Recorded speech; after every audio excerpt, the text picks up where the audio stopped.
Is it better now? Do you have the people already back?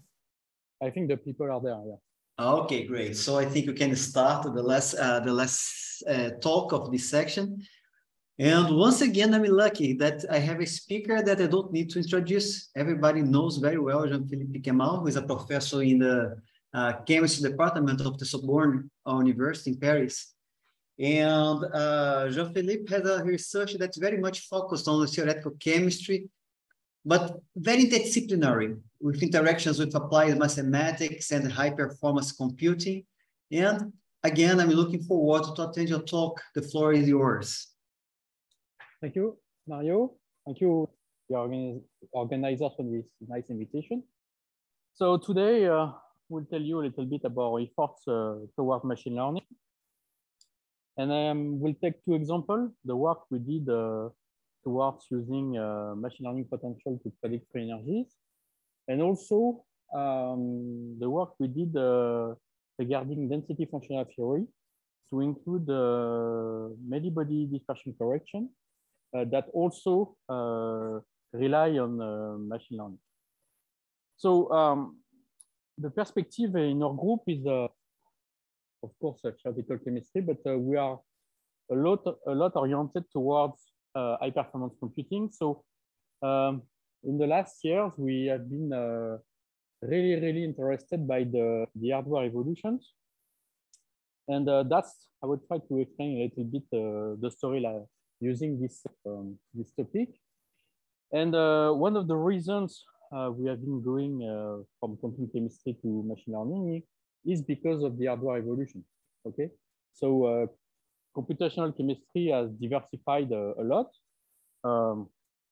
Back then, there was a lot of quantum chemistry, a lot of molecular dynamics, and now you have the new field. That's not so new, in fact, but that's very important now. That is the artificial intelligence. It includes a neural network and various ways of doing that. So the way we are tackling that is through the available computer. So we all started by doing quantum chemistry on CPUs. Then there were the GPUs. Now you have the QPUs with quantum computing, and there are various possibilities that are now offered to the codes to develop and to follow an HPC strategy. So, as a matter of fact, we want to do large computation because we are interested by biological systems, but we would like to try to keep the accuracy of quantum chemistry because that's important to be able to ground the simulation on some, I would say, solid science.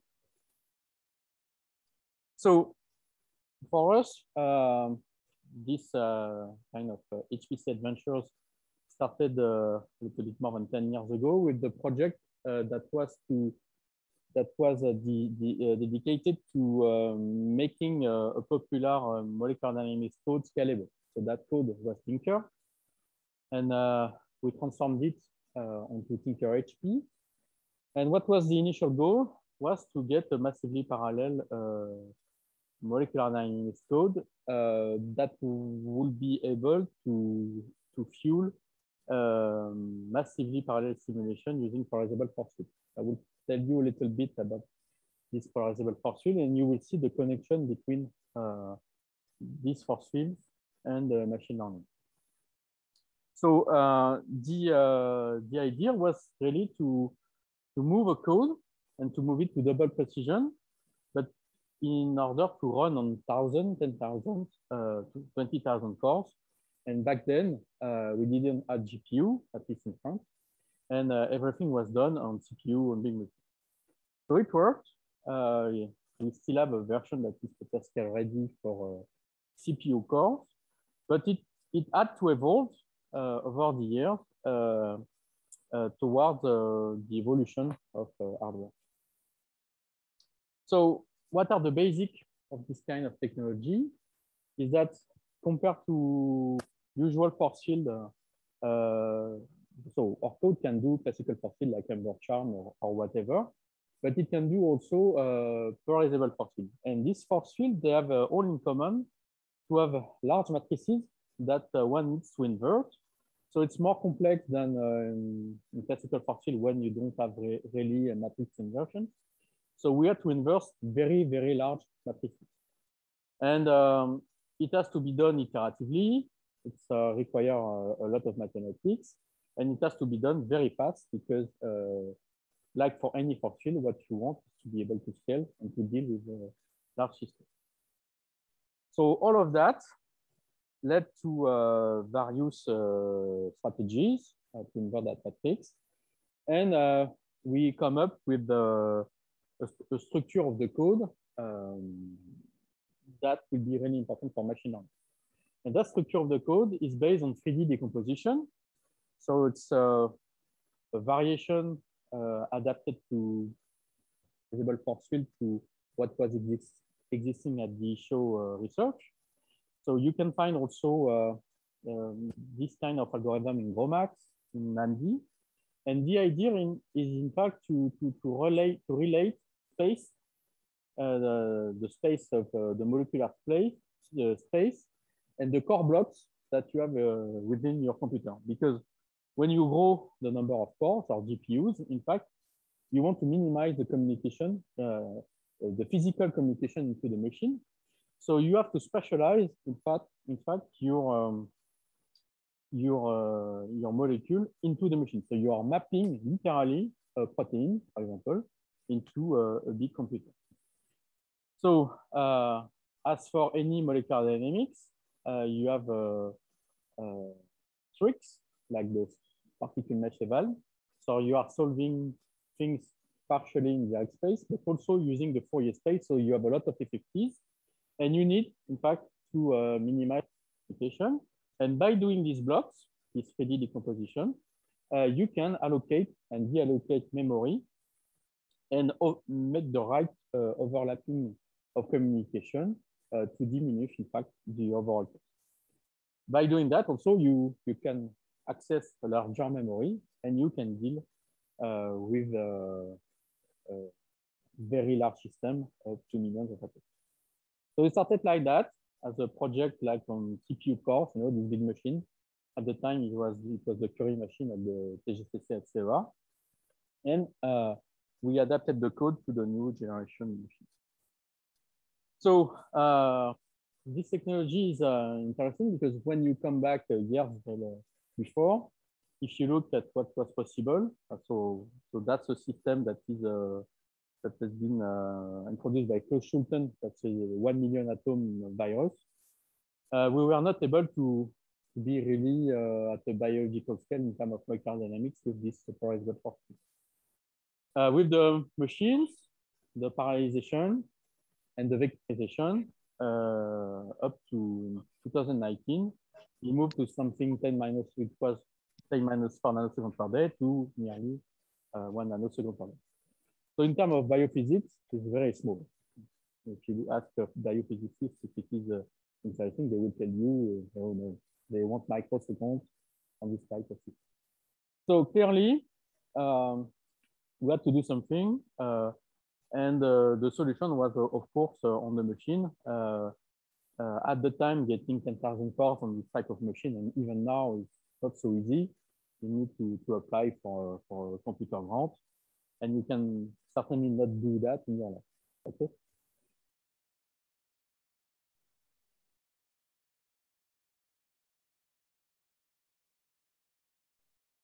I'm trying to change slides.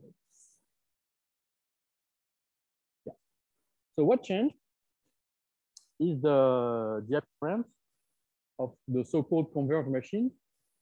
And we have one here in Orsay. The Janssen machine.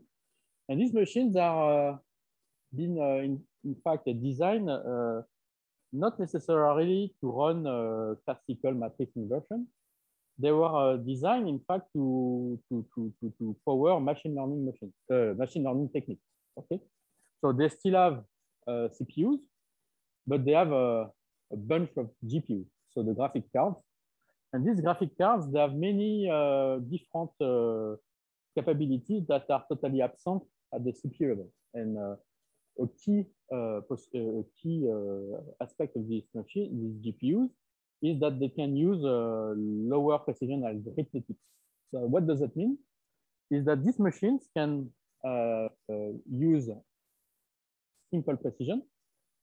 It's not possible really with CPUs, or it is difficult. But here it's a native mode, and it can either on this NVIDIA card go to half precision. So if you do computations in simple or half precision, that's a huge cost saving compared to what can be done on a normal CPU machine. So that was the second part of that project, moving completely to GPUs and even multi-GPU systems. So that's something that was achieved during the COVID moment.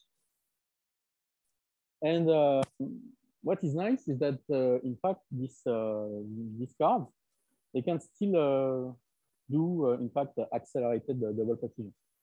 So sometimes it is important to have that or to compute some property. And basically, we come up with two implementations. One that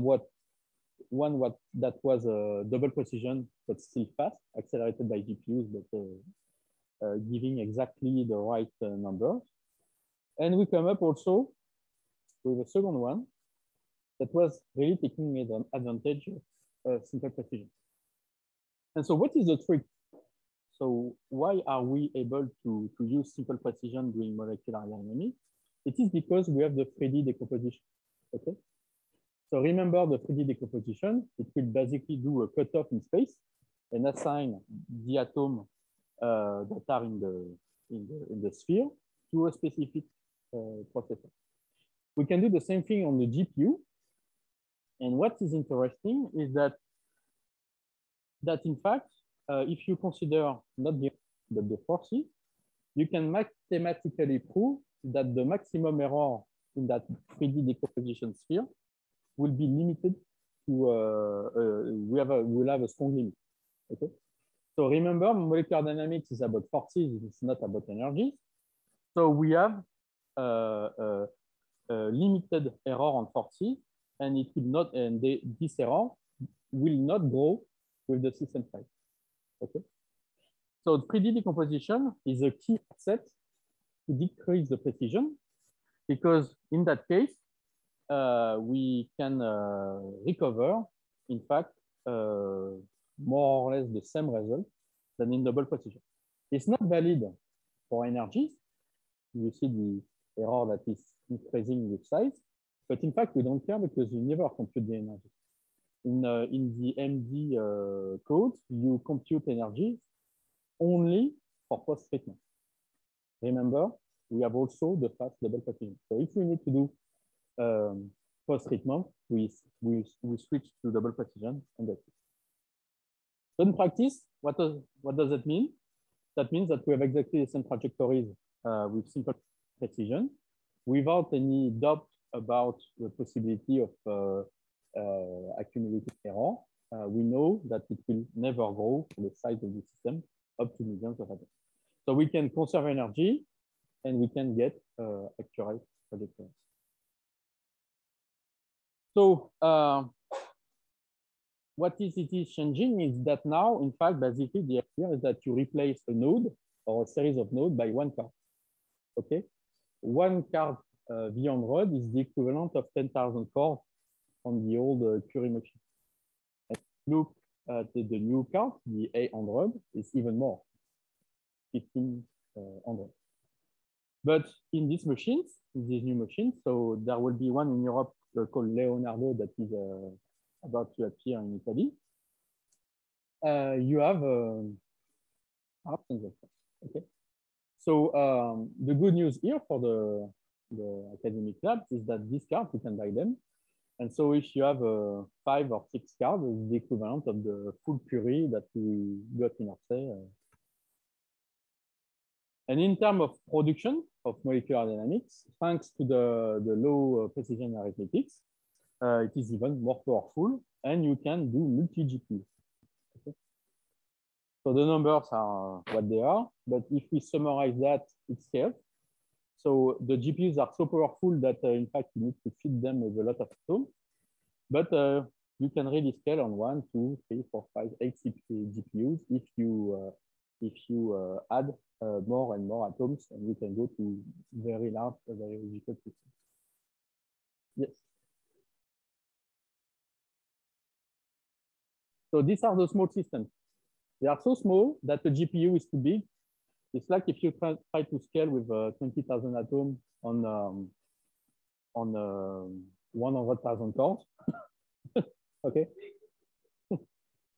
So that's one of the issues with the GPUs. Now too powerful for the small system. Okay. But what is not on the slide is that all new GPUs can be cut into pieces. So on one GPU, you can run up to 16 computations. Yeah. Yeah. Yeah.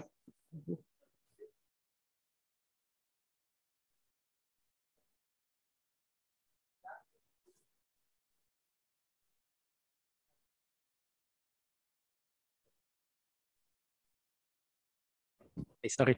There is one aspect when I see scaling on systems with millions of atoms. Usually, it's a bit naive, but big stuff takes a lot of time to do something interesting. No? So there is this additional component to scaling when you want to simulate large systems, which is very tricky. So if you do basically 1 nanosecond a day on the 7 million atom structure, can you get some interesting insights out of? No. How do you see? It's just coming up. Ah, okay. So you seriously need to go to microscopes. So you see sometimes papers, not by us, that are giving 1 nanosecond on a billion atoms. It doesn't make any sense in terms of chemistry and biology. So you need other layers to provide a solution toward what I would show you. So, and the striking thing is now, if you compare 2016 to 2020 on one node, so from node to node, you start to 10⁻⁴ nanoseconds per day, and you come up to 4.5. Okay, and the cost of that node is smaller than the cost of the money cost of the initial node. So we have a 6,000 time acceleration, and that was only on one node. So I won't comment too much on the slide because I want to talk about machine learning. But we are now multi-node, so if you have 10 nodes, you won't be 10 times faster, but you can be 4 times faster. Okay, so you can really accelerate this force field up to date. So to come with an answer to Michele. So of course, if you do 1 nano, yeah, it's interesting, and your property won't be converged. But you don't have to use one single GPU. You can do what is called adaptive sampling. So you can use, for example, 100 replicas of 100 independent simulations that will be all put together through it's not really a machine learning, but it is an unsupervised strategy based on dimensional reduction. So we have various ways of doing that. And so each simulation will sample a part of space, and the algorithm will never come back to the same part of the space. So the idea, for example, is to compute a full conformational space of a protein. So that's what we did in the COVID. And for example, you can take a 100,000 atom protein and really compute the full conformational space using 100 GPUs. So that's what we did because this technology, you can use as many GPUs as you want. We push up to 1,000 GPUs, and you can really nail, in fact, the fine details of all the possible conformations. So I won't comment too much, but we did a very extensive studies of one of the proteins of COVID, and we went up to the synthesis of new drugs because we have a map. We had a map. This conformational map gave us exactly the restricted pockets the place where to design new compounds, and we are able to use almost fully Digenze to get this number. So knowing that, of course, we were, and it was before COVID, already interested by machine learning, but we got diverted by the pandemics. But once the pandemic down, we came back to machine learning, and we started really to test, in fact, something that was different from Tinker HP, that is called deep HP. So what is deep HP? But basically, that's the equivalent of Tinker HP, but using neural network. So the idea here is to initially, that we are talking 5 years ago, by discussing with Alexandre Isayev, was to have an engine to fuel ANI. So I will tell you what is ANI, but in terms of neural network, it's a Bell Parallel neural network. And the idea was to fuel it fast enough to perform really molecular dynamics, but in the sense I showed you before, really large scale simulation. So that's what we did. So we submitted the paper this summer. It's in review, but you have the archive. And here also, the idea is that in neural networks, things are short ranges. Okay, it has been well explained by Michele. So you learn things into a cutoff. Okay, so that's really easy to come where I was starting a few minutes ago. If I am in a sphere with a cutoff, it's perfect for 3D decomposition. Okay, so in a way, Tinker HP had a natural framework, in fact, to speed up molecular dynamics of this type of machine learning potential. So ANI has been designed by Alexandre Isayev in Pittsburgh to fit high-level DFT cluster. It's a general framework that is working for many organic molecules, and that is easily developed not only in Pittsburgh, but also in Florida by Adrian Roldberg.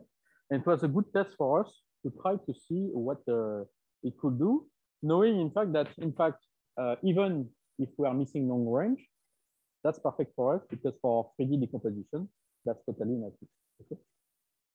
So we plugged, in fact, by rewriting, in fact, the Torch-ANI subroutines and adapting everything to our framework, the neural network into the Tinker HP decomposition scheme.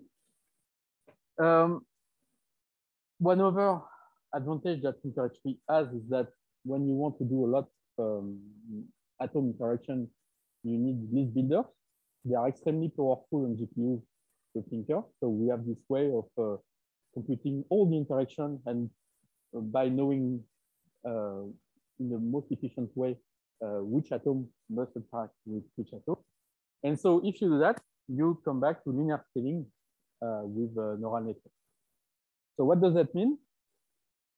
So that means that you will, to order of magnitude, speed into the evaluation of neural networks. Of course, if you look at the system size, neural networks are a lot slower than force field, even compared to amoeba. But they have an advantage. They are really scalable. So if you grow the number of atoms, the force field and all the polarizable force field, they will start to have problems with FFTs. And if you look on my left picture, if you go to large systems, in fact, there is only a factor of 2 between neural network and polarizable force field. Okay, and that's because they are not suffering from the same communication. Inherently, the neural networks are slow and the polarizable force field are fast. But when you grow the system, well, things are getting a little bit equilibrated. And at the end, you get less communication because the short range aspect of neural network is really favorable for domain decomposition. While in fact, you still have to communicate things into force field, because when you are decomposing your proteins into 3D decomposition, each block has to communicate information, which is not the case of neural network or less. So in practice, you can get order of magnitude gain in speed for neural networks, and we can fuel nanosecond simulation per day for 100K atoms biosystem, okay? Which is really more than that was before, knowing that these neural networks are perfectly computed, they are still reactive, they have all their properties. So the platform was tested initially for ANI, because of our long collaboration with Alexandre Sayev. But in fact, the platform is general. You can use any type of deep neural network. You can work with PyTorch, with TensorFlow, and it's not limited to Baylor type neural network. For example, DeepMD from Roberto Carr is natively implemented. And we are extending that also to other types of neural networks. And we can talk about modern things. And they are there also. So we are looking for having models that are either developed by us or developed by others that could be also as general as ANI, because it's important, in fact, towards biophysics to have basically all elements of the classification to perform simulation.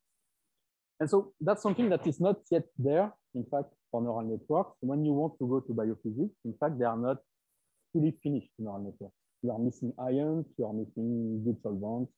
And so you can do protein, but it's not a real protein like a real simulation because you don't have counter ions. So for us, that's really a big problem. And when you ask to the developers of neural networks, they reply, "Ooh, difficult." Okay? But we need to do biophysics. So one way that we found useful to shortcut this problem is to multi-scale force field with neural network. So it's not a QMMM way, it's a different partition. So it's different from the partition that people call the DNN-MM partition that has been introduced by Rowley 2 years ago. Here, we would split, in fact, the expression into, so we are considering large system. So it's a protein in water, the protein as a ligand, for example, the ligand that wants to interact with the protein. And we will compute a part of the interaction with the polarizable force field, like amoeba. And everything that is related to the ligand, we can compute it with a neural network. So what is the advantage of that? Is that neural networks are a lot better for intramolecular interaction that are short-ranged. Whereas the polarizable force field, they have all the missing ingredients like polarization, long range, them for ions. So you can put ions with polarizable force field, and you can interact them with neural networks. So it leads to a new generation type of potential that are called hybrid, where in fact you compute things twice, once with the neural network and once with the with the polarizable force field. And that way you solve the long range, short range problem. You have the long range that is relatively well accurate because of polarizable force field. And you have the short range of your ligand, like a drug that you want to plug into the protein through the neural network. So it doesn't have to be slow because we are using something that has been introduced by Ursula Rossisberger in Born-Upon Hyper Molecular Dynamics. That is the idea that you can do correction step. You can have a dual level simulation with a higher resolution level that will be evaluated not very often, and a low resolution level of accuracy that will be evaluated at every step. So it's a kind of multi-time stepping, and you are only looking at frequency modes of nuclear forces. And here, for example, amoeba is evaluated at every step, but the neural networks are only included via correction step. So that way you can gain a factor 10 in terms of speed in average. So it's not always 10, sometimes it's less if the system is larger.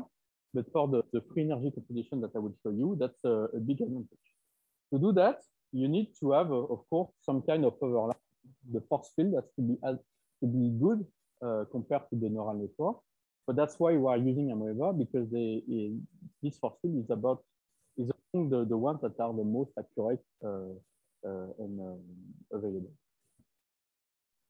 So, and at the end, in fact, you can use whatever type of split you want. You can use a RESPA 1. You can put AV atoms, and the speed up will depend on what you are looking to compute.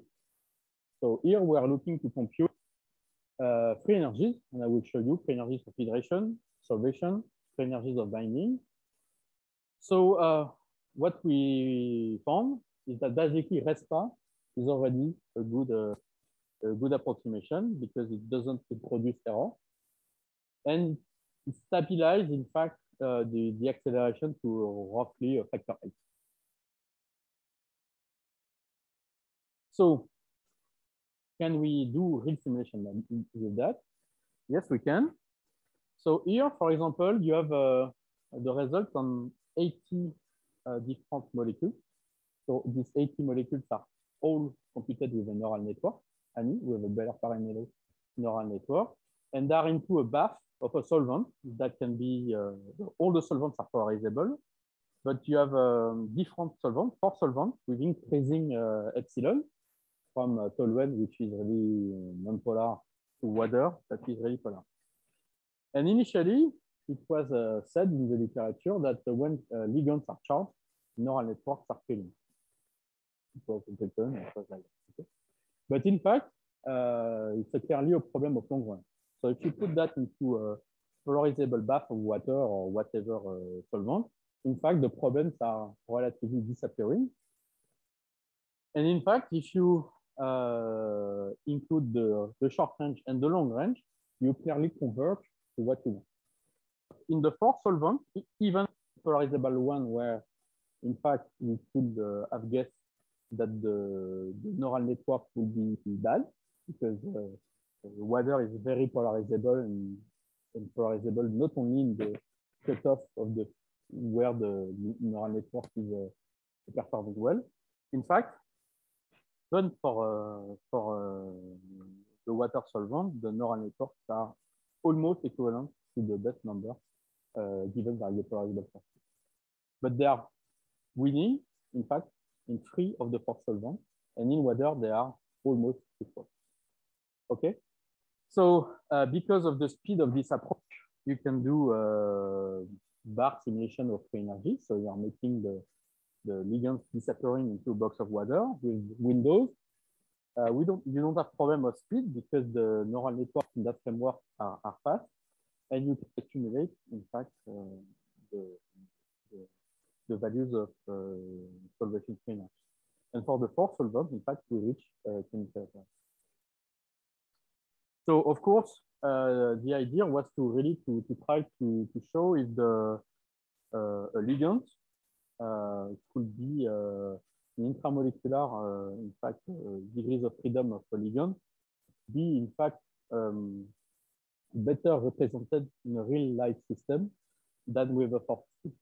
And so the best way to do that is to really take the free energy, the experimental free energy, to take the neural network, to take the polarizable force field, and to sample the absolute free energy of binding. So by doing that, so you can choose the ligand difficult.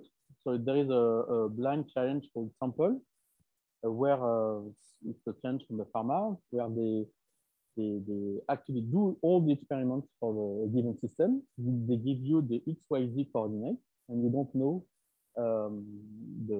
what is the experimental value. And all these systems are coming from there. They are well documented.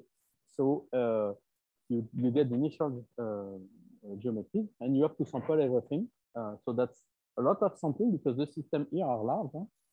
They're a lot larger than just it's a big box of water. And here also, in average, we reach chemical accuracy. So it's not the chemical accuracy in every compound. You see that one of them, 2 of them are just a little bit off. But compared to all the simulations that have been produced so far in the last 5 years, these are the best results.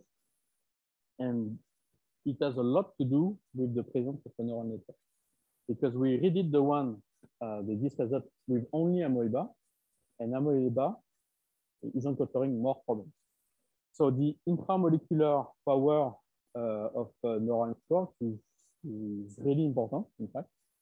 And I think it could change a lot of things into free energy simulation, because for drug binding, that is really important in various fields. The degrees of freedom of a ligand are really important, and having them computed using a quasi ab initio way is what everybody was looking for. It is interesting also to say that we had a few issues in terms of the acceleration strategy, because sometimes the overlap between the force field and the neural network is a little bit larger than expected. So we have a strategy to recover from that, because we can reweight the free energy competition as a post-treatment using the neural network.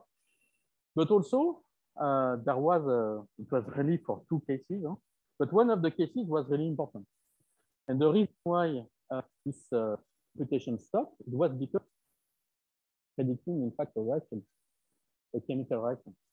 So Annie is able to tell you that within the compound, you could have an intramolecular proton transfer. The force field will disagree with that, because the force field cannot do the proton transfer. But that's giving new information for this kind of technology, because in fact, the neural network can tell you, well, maybe you're not in the right protonation state. You should try to do another form of your compound and look at the image. And so that's something that could only be done at the quantum mechanical level. And here we are simulating a huge amount of time. Huh? So it's impossible to do it with quantum mechanics. So all of that is dozens of microseconds of simulation. It can only be achieved on GPU, because that is done in 5 days. Okay, so that's really a new win for neural networks, I think, because they are able to achieve things that force fields do not necessarily capable of. So what do we want to do with that? So of course, it will be nicer to have all the features of short range and long range into the same neural network. But that's a lot more difficult. Okay, lots of people are working on that. So we are trying various things. We'll see if we can compete with Amoeba / Annie. The good thing with Amoeba / Annie is kind of a little bit empirical, because you mix two things, but it works very well. So getting chemical accuracy with a single model on this type of system is really challenging. And we'll see if we can get something better in coming years. It's not clear, because as Michele explained, there are lots of possibilities, but there are better neural networks, better strategies. So hopefully it will. The scalability is only starting. So I think neural networks have a bright future. So they seem to be slow at the beginning, but in fact, maybe not so much. I think they have a play in biophysical simulation, and also the models will be more robust. Probably a lot of people will use them. So last thing, and I will go quick. I don't know how much time I have. A product of this research was that we got all this machinery to learn neural networks, to use data sets. And so we started to think about data sets. We make a lot of mistakes. We got angry at couple cluster because it's slow. And I was a little bit tired of spending my days waiting for couple cluster computation. So we tried to come back to DFT, because DFT is nice because it's this fast, but it has problems. And the problem is always a story of long range, short range. And in DFT, that's something that in Paris people were working on for years, like the 7. it's missing the long-range van der Waals interaction. So you have all the stories of Grimmer, D, and D2, D3 correction. But remember, we are coming a little bit from force field world. So, and that's a review. You see the picture from the review by Mark Gordon. That is both a guy from Gamma, but also from the effective fragment potential. And there were all this zoology of methods trying to fit and to improve this. So for us, coming from the many-body world, the most natural way to tackle that was the many-body dispersion model that has been introduced by Tachenko and Scheffler. And this many-body model is very, very nice because it uses a quantum oscillator. It's kind of a generalization of polarizability. So now they are dynamic, okay? You have sets of dynamical polarization that are tuned to oscillators.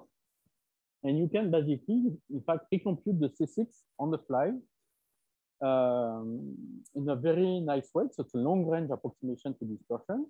And the bet here is that if you correct DFT at long range, you have a coupling parameter called beta that can couple it to the exchange correlation that should be able to deal with the short range problems of evolving density.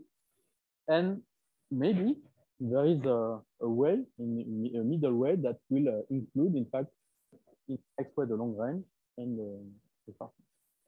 So this was already existing. There is a long series of very wonderful papers by Tachenko explaining all of that. But for purpose, there were two kinds of limitations.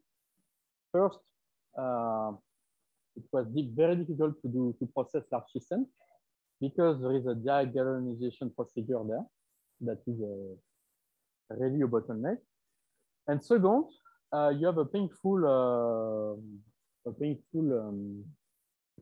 process of because in fact to compute this approximation, you need to access volume because the volumes will be used in fact to compute the polarizability, the dynamical polarizability, and that thing is slow. And even if you do it the right way, that cannot really stay. So these two bottlenecks, we wanted in fact to remove them, remove that diagonalization procedure, and to remove in fact the need to polarizability in the way it was done before. So what did we do? So remember our problems with matrices, everything that we were doing, inverting billions of matrices, billions of elements with polarizable property. But in fact, we applied the technology to that. So it's not exactly the same thing. So you have two problems. You have to deal with the Dyson self-consistent scaling equations, but that can be solved, in fact, with an old method in computational chemistry called GIIF. Okay. And the rest, you have to deal with this diagonalization problem. And you can replace it by a stochastic Langso trace estimator. This is kind of relatively recent mathematics tool, but that is really powerful and that can scale to millions of atoms. Okay, so if you mix the DIIF and the stochastic Langso, in fact, you remove the various bottlenecks of the MBD approach. So that's something we recently published. But why am I coming back to machine learning? Is because in fact, Michele told you that we can do a lot of things with machine learning. So if you have something that is well defined like polarizabilities or volumes, in fact, the best way is to machine learning. Okay. And so we were working for quite some time on ANI, and we realized that in fact we had databases of millions of data. And so we machine learn basically the atomic volumes to predict through the neural network the polarizability. And we get a nearly exact estimation of this volume thanks to neural network. So you, in fact, since you don't have to compute anything linked to the density, it's a density-free approach because you feed the volume to the quantum oscillator, but you never see the wave function, because the connection between the wave function and the dispersion was in fact the computation of the Hirschfeld volume that you had to do after the evaluation of the density. Now, these Hirschfeld volumes are gone, and we can even, in fact, take a better partition, like MBSA, which is basically an iterative stakeholder, which is giving you a better volume than the Hirschfeld. And that's where, in fact, we can get a model that is instantaneous. You don't need to rely to the density. And it's even better because the partition is better at the quantum mechanical level. So if you look at the performance of that model compared to the initial Tachenko model or compared to the D3 model from Grimmer, you have a big improvement in the accuracy of density functional theory on large sets. So we did it on the S56, but also on the S22. The difference between these sets is that one is more towards equilibrium geometry and the other one have non-equilibrium geometry. So that's really a nice way to see if, and that's whatever type of organic molecule inside. And the answer is always the same.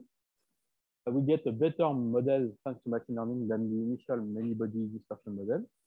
And these models are clearly better than the best D3 model from them.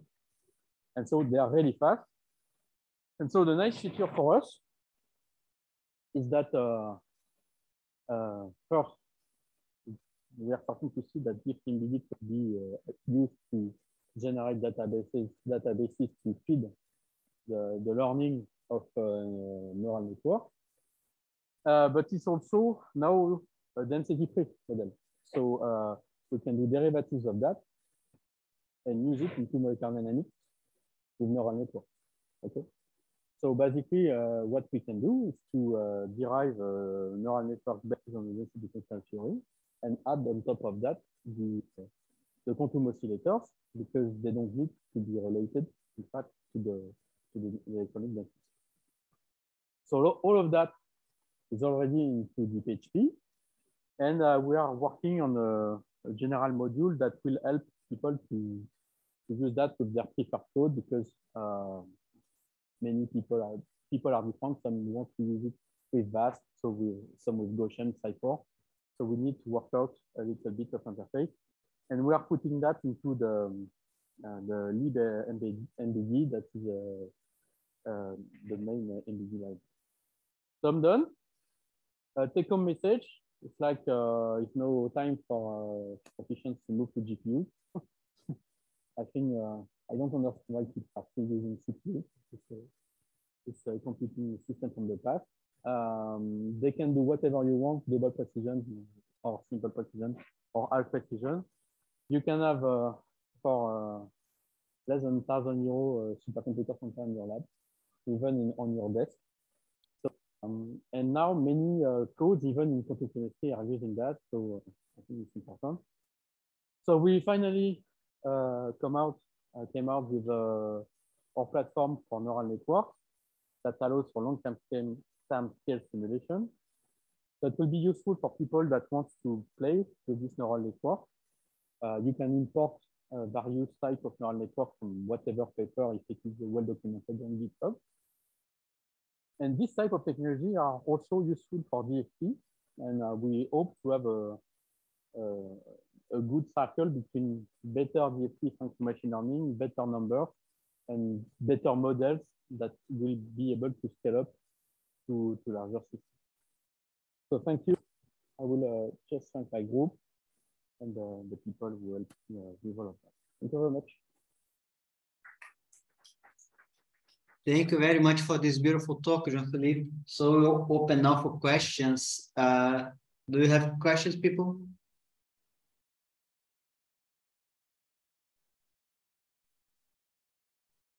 You say that force fields are not can be less accuracy. Not always. On the one they are using are very accurate. Okay. Amoeba is a variable force field, so it includes many-body effects. Okay. But neural networks are for small molecules are better. because because the molecule is small enough, it captures more or less everything that is related to the intramolecular degrees of freedom. So if your neural network is well designed, it's almost a clone of the quantum mechanical initial reference. So what you miss in Felix and well, like you have the long range interaction with the rest of the system. But in the framework that I showed, you are computing it also using the force field approximation. The force fields are exact at long range because of the multipolar approximation. So what the missing long range is exact in my framework.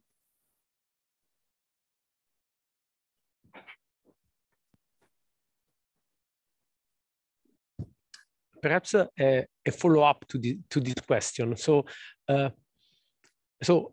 polarizable, when you use something like a polarizable force field as a base, correct if I'm wrong, but you are making an assumption on the physics, on the long-range physics that is essential for your model. So in a way, it is a different philosophy, not necessarily a worse philosophy, actually, but it's a different philosophy than what you do with a machine learning model that tries to just be agnostic, take a target, believe it, and run with it. So how do you see do you think that basically future developments will go in the direction, which is also a little bit what MB Paul from Francesco Paesani is doing, right? You have a polarizable baseline and you add short range correction that are computed on high-end quantum chemistry. So do you think that this is the direction in which we are moving, or that we will get a machine learning model that can handle polarizability? So we have the neural networks, and we have the polarizable force field. The non-polarizable force field are quite Jean-Philippe, I'm sorry, I can't hear you from here. Could you, are you wearing the microphone yet? I don't know.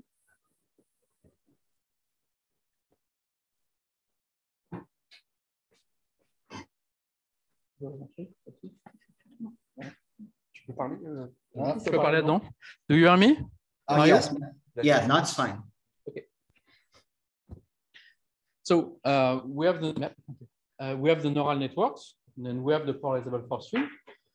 So the difference with MB-Pol is MB-Pol is done into it's using the many-body decomposition framework. So it's super accurate, but it won't scale to proteins. Yes. Okay. Yeah, Our framework is designed to scale to protein. Yeah. I'm asking, no, but some of the philosophy behind. Yeah. So that's my point. So, but we know that for small molecules like weather, MB-Pol is extremely accurate. So our philosophy is to do something in between, and there is a generation of force field called Q-amoeba that is using quantum nuclear effects. That is just about to appear and it's accepted in revision. Where in fact we include some of the aspects of MB-Pol, including the quantum nuclear effects, but in a scalable way. Okay. So what we hope is to have this new generation of polarizable force field that could be better, and we hope to converge them with neural networks, because I agree with you. What I like with neural networks is there are clear ways of designing them, systematic ways, and you have more choices possible with force fields. Jay Ponder is always telling people that force fields are like sausages. You don't know what is inside. Sometimes they are good. Okay, but neural networks, you have a better understanding. Okay. So our point is to try to remove the empirism from the polarizable force field, and that's why we are going to many-body dispersion terms, because it's non-empiric. And we are trying to do that on the other side, on the neural network, by trying to include the effects that are missing with current strategies. So it's probably very difficult, because if you start to merge that, you come back to almost DFT problems. You have reactivity. So we're starting to have questions like the Conchem people, or where I am putting my homolumo and things like that. So it's a non-easy path, but I think step by step things will. And I have big hopes for this hybrid scheme, because what you want is to have an answer. If you take amoeba and ani, you have the answer. And if you talk to any person in pharmacology, 1 kcal is crazy. Okay, so if you can, because the experiments are not good enough. Okay, so if you can go below 1 kcal per mole for various types of properties, we are good enough. Okay, so our stuff is working for that specific thing: free energies of hydration, solvation, and binding. That doesn't mean it will work for everything. There are other types of properties, and then you will need to power up the neural network a lot further and step by step.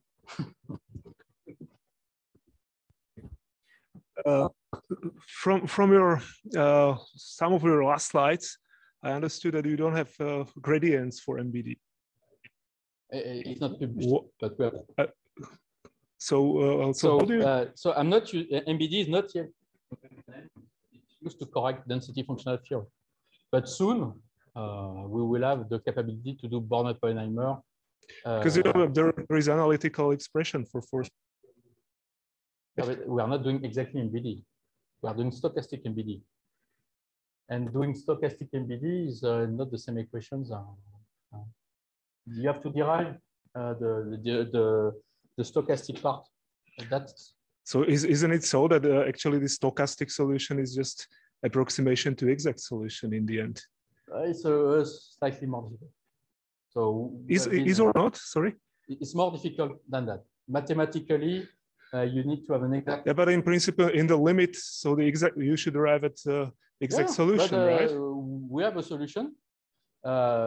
Just like everything is 2022, but it was tough. You know, there are people have been looking at this diagonalization problem for 15 years. The gradients must be fast and accurate. So we think we have a solution. Yeah, but there is analytical solution for forces. So I guess you can use the same strategy also in calculation of forces. No. Sorry, why not? Sometimes the gradients are not easy to get. But I mean, it consists of the same kind of ingredients. The same ingredients, I mean, enter in the calculation of forces of MBD. I mean, we did some work on that, so that's why I know this. I know, but the stochastic part is introducing errors. Yeah, but you can use exactly the same. This consists of exactly the same ingredients. You have its polarizability tensor, right? So you have so when you can use these tricks in calculations of energy, you can use exactly the same tricks also in calculations of forces. Yeah, but that's actually what we do. But deriving very clean gradients. Okay. I'm really picky about what I mean by clean. So for the gradients, like everything is has to be exactly, or you will destroy your Maclaurin. So if you look at the stochastic, you can think that you have an exact way of doing things, but it's not fully exact. And the gradients here is everything for us. If we cannot have the molecular dynamics right. So, but you're right, it's possible. And we are also looking at, in fact, to an extension of MBD to more complex formalism. But yeah, let's say in 6 months, you will have MD with Born-Oppenheimer 50. But the key thing for us is really that, in fact, you can do MBD with a neural network. Okay, and if I may, one more question. So, how exactly did you? So, what's the ingredient you use as a replacement for Hirschfeld charges, actually, or Hirschfeld volumes? So, in the force field world, it's very in the force field world, it's very well known that the Hirschfeld is not good because what people want to do is to derive charges or distributing multiple to build yeah, but I mean, this is a little bit tricky because there is no charges of atoms in molecules are just fiction, right? The reproduction this of is not a real thing. Potential. So that's something that's been extensively studied by Whitley in UK, Alston Miskita, Stone. There is a famous book, The Intermolecular Forces by Stone. And it has been seen that you have a convergence of the approximation, and Hirschfeld is the level 0 of the charge. Then you have the stockholders partition, the iterative stockholders, and you can see there are a math paper that has been published 2 years ago, I think, from a guy at Polytechnique, showing that in fact all these approximations are related, and if you go a step further, you converge the electrostatic potential. So since we are looking at properties like polarizabilities, what they want is to have a good polarizability. So yeah, but sorry, but you are looking for polarizability of an atom in interacting system, yeah. And this is not like real thing. This is like pretty much virtual. Yeah, but they call it noumenon, right? Yeah, I agree. Construction of mind. That's the difference between physics and chemistry. In chemistry, we have been looking at that in gas phase without a periodic boundary condition for small molecules.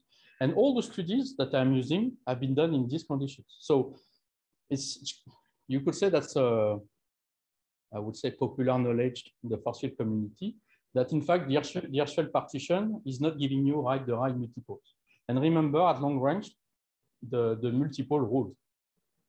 So if I get an iterative stockholder, an ISA partition, I really see that my volumes are better. And you see it because the only thing we did is to compute the different partitions, feed the neural network, and feed them back to the DFT. And you really see the promised evolution of the property. Yeah, but on your slide, I saw that you basically replace it by something that comes from your neural network, right? So you train it on what? What is the?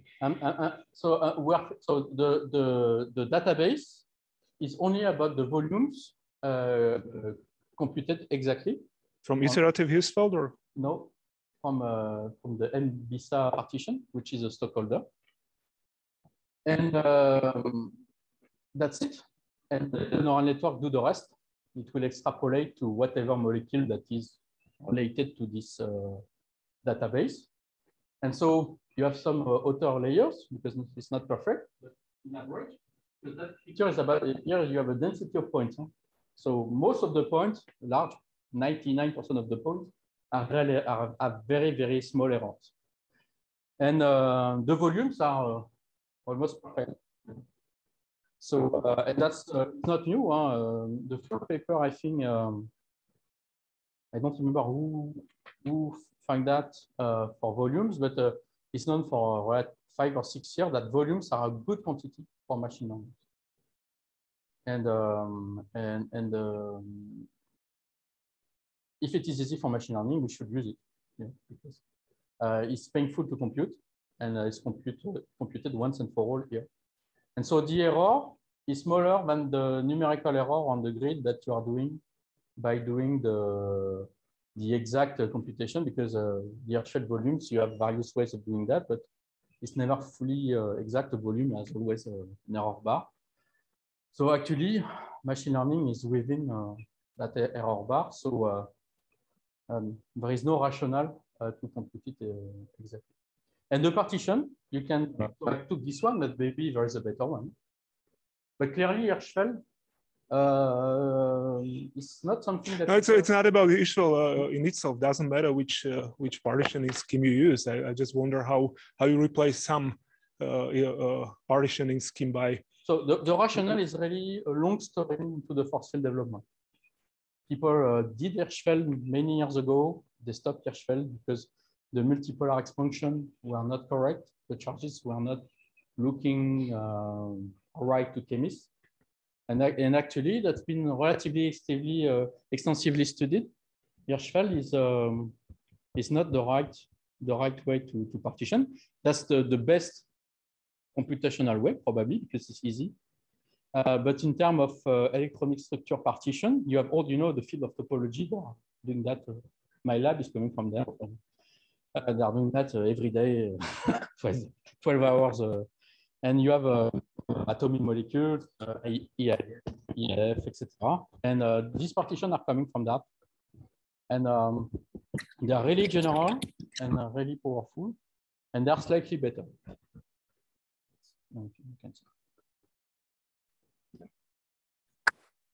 Okay, do you still have any question before finishing the section?